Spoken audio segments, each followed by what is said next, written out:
सबसे पहला सवाल सुधांशु त्रिवेदी, बहुत जल्दी से मेरा आपसे, क्या राम केवल एक कल्पना मात्र है? यदि राम कल्पना है तो राष्ट्रपिता महात्मा गांधी का राजनीतिक दर्शन राम राज्य का छलावा था? जवाब चाहिए। महात्मा गांधी की समाधि पर लिखा हुआ हे राम झूठ है क्या? दूसरी बात, अब भारत से थोड़ा बाहर आइए।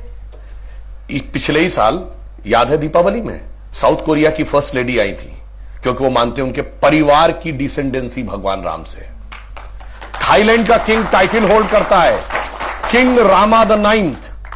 पूरे यूरोप में हरे राम हरे कृष्णा मूवमेंट चलता है, ये कोई भारत ने नहीं चलाया। और दुनिया में एक ही देश ऐसा है जिसके नेशनल ब्रॉडकास्टर पर हर दिन रामायण आती है, वो है दुनिया का सबसे बड़ा मुस्लिम देश इंडोनेशिया।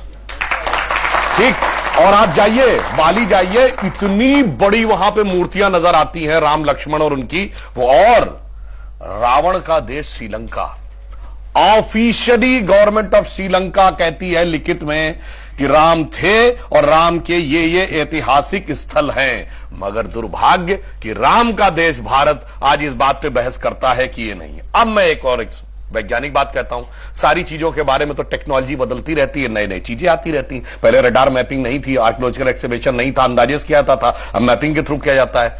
मैं पूछना चाहता हूं, साइंस एंड टेक्नोलॉजी में सबसे बड़ी थ्योरी आइंस्टीन ने रिलेटिविटी की थ्योरी दी, जिसमें उसने कहा यह दुनिया सिर्फ स्पेस नहीं है, टाइम एंड स्पेस फॉर्म है। मैं आपसे पूछना चाहता हूं, टाइम का सबसे एक्यूरेट पैरामीटर क्या हो सकता है? आप कहेंगे 5 बजे हैं, तो 5 तो दिल्ली में बजे ना, लंदन में तो कुछ और बजा होगा, इसलिए ग्रीनिच मीन टाइम है जो सारी दुनिया पे लागू है।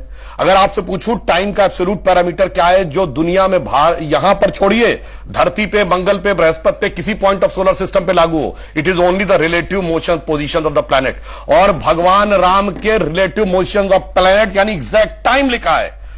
क्या कर्क राशि में गुरु था, कर्क राशि में चंद्रमा था, पुष्य नक्षत्र था, मकर राशि में मंगल था, और जब नासा ने प्लैनेटोरियम सॉफ्टवेयर में डाला तो डेट तक निकल आई कि 7000 कितने सौ बीसी से पहले यह हुआ था। अब इसके बाद भी अगर इनको कोई सबूत चाहिए तो मैं अंत में एक बात कहना चाहता हूं, दुनिया में 4-5 बड़े रिलीजन हैं, अगर रिलीजन माने को तो क्रिश्चियनिटी, इस्लाम, ज्यूस, हिंदू और बुद्धिस्ट। बताइए कोई और ऐसा धर्म है जिसके भगवान के बारे में कहा जाता हो सबूत लाओ ये हुए थे कि नहीं हुए थे, या इनसे पूछो।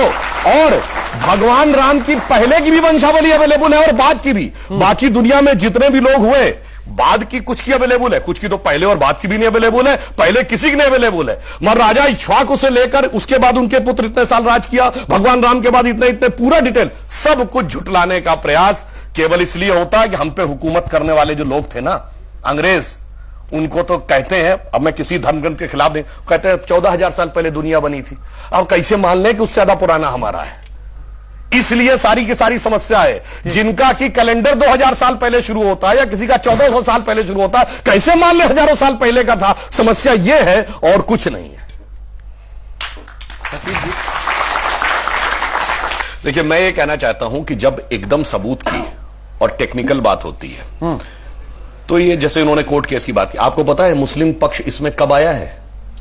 जब भी कोई जमीन का विवाद होता है तो उसकी एक लिमिट होती है 12 साल। अगर 12 साल तक आप नहीं कोई कोर्ट में मुकदमा दायर करते हैं तो वो आउटडेटेड मान लिया जाता है।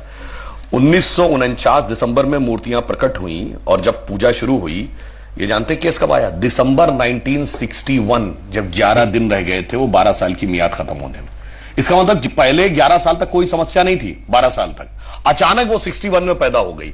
इससे साफ समझ में आता है कि, और दूसरा मैं एक यथार्थ बताना चाहता हूं, जब मुकदमा कोर्ट में चला है ना, तो कोर्ट ने यह परमिशन किया था कि दोनों पक्ष अपने अपने तरफ के इतिहासकारों को ला सकते हैं। जो बाबरी मस्जिद एक्शन कमेटी या सुन्नी वक्फ बोर्ड की तरफ से इतिहासकार गए सब वही जेएनयू ब्रांड थे, R S Sharma, DN Jha और वगैरह वगैरह। मगर उन्होंने एक बड़ी मजेदार बात कही। कोर्ट ने पूछा कि आप में से आर्कियोलॉजिस्ट कौन है, क्योंकि आप बोलते हैं ना जो खुदाई होती है उसका विशेषज्ञ। पांचों ने स्पष्ट किया कि आर्कियोलॉजी वो नहीं जानते।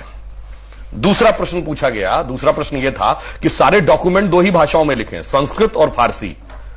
दोनों ने बाकायदा लिख के दिया, ना वो संस्कृत जानते हैं ना वो फारसी जानते हैं, यानी ना खुदाई जानते हैं ना पढ़ाई जानते हैं, और उसके बावजूद सारी खुदाई जानते हैं। अब हमारी तरफ से जो थे, मैं ईमानदारी से बता रहा हूं, मैं व्यक्तिगत रूप से उन लोगों को जानता हूं। डॉक्टर हर्ष नारायण फारसी भी जानते थे और संस्कृत भी जानते थे। देवेंद्र स्वरूप अग्रवाल, ग्रोवर साहब, एसपी गुप्ता, ये लोग आर्कियोलॉजिस्ट भी थे।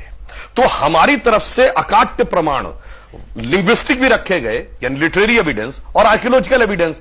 जब इनसे कहा गया, पहले इन्होंने कहा जी वहां पर तो कुछ नहीं था, पहले मस्जिद बनी, पहले ही मस्जिद बनी थी। अब जब नीचे निकल आया स्ट्रक्चर, कहते नहीं जो ईदगाह के ऊपर मस्जिद बनाई गई थी, क्योंकि अब नीचे स्ट्रक्चर निकल आया। अब जब स्ट्रक्चर में निकल आए 72 खंबे, नहीं जी ये तो सब गलत है, ये राम का मंदिर नहीं है। मैं एक बात और कहना चाहता हूं, अगर बहस यहीं से शुरू हुई होती जमीनी विवाद से तो कोई बात, जब ये मामला उठा था, आज की पीढ़ी को तो याद नहीं होगा, 89-90 में जानते यहां थोड़ी शुरू हुआ था भगवान राम। कहते राम थे कि नहीं, अयोध्या ये थी ही नहीं, हुए थे तो पहले साबित करो, और हुए थे तो यहां साबित करो। और प्रतिक्रिया कब आई थी, आजकल फिर उससे कनेक्शन है।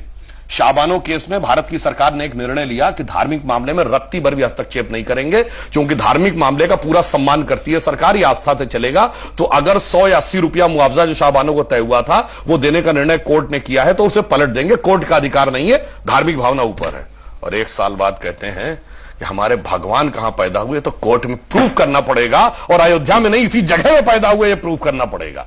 ये जो इतना बड़ा अंतर जब दिखाई पड़ता है तब इस प्रकार की प्रक्रिया आती है। और एक बात जो विजय शंकर शिवाजी ने, कि सबसे पुराना जो इंसिडेंट जानते क्या है, 1858 में अयोध्या की कोतवाली में मुकदमा दर्ज है कि कई 100 निहंग आए, गुरु गोविंद सिंह जी का नाम लेते हुए उन्होंने कब्जा कर लिया है, और चारों तरफ उस दीवालों पर राम राम लिख दिया है। ये शीतला प्रसाद दुबे थानेदार ने अपनी तहरीर में लिखा, अंग्रेजों के जमाने लिखा, क्या लिखा है, कहां कब्जा कर लिया है, मस्जिद जन्म स्थान। अब भैया किसका जन्म स्थान था मस्जिद, वो बता दीजिए। मीर बाकी के पत्थर पे लिखा फरिश्ते के उतरने की जगह, इस्लामी मान्यताओं के अनुसार कौन सा फरिश्ता उतरा था वो बता दीजिए। सुनिए, ये तो आप 1992 कर रहे हैं, ये 1976 में 8 खंबे नीचे खुदाई में निकल रहे थे, ये आर्कियोलॉजिकल सर्वे की रिपोर्ट में है। और ये बताने वाला के मोहम्मद है, वो किसने ला के रखे थे, इंदिरा गांधी रखी थी क्या, बताइए ना। अब मैं एक और बात पूछता हूँ, सुनिए एक बात मैं जरूर कहना चाहूंगा। ये जो दलित दुकानदारी की बात कही गई है, दुकानदारी क्या होती है वो बताता हूं। दलितों के जितने बड़े नेता पिछले 100 साल में हुए, पेरियार जिनका नाम था ईवी रामास्वामी नायकर, उसके बाद डॉक्टर अंबेडकर जिन्होंने जो साइन किए भीमराव रामजी अंबेडकर, उसके बाद बाबू जगजीवन राम, उसके बाद काशी राम, और उसके बाद क्षेत्रीय नेताओं में रामविलास पासवान और उदित राज जिनका नाम है रामराज। अरे राम को जितना आत्मसात दलितों ने किया उतना तो मैं ईमानदारी से कहता हूं ऊंची जातियों ने नहीं किया।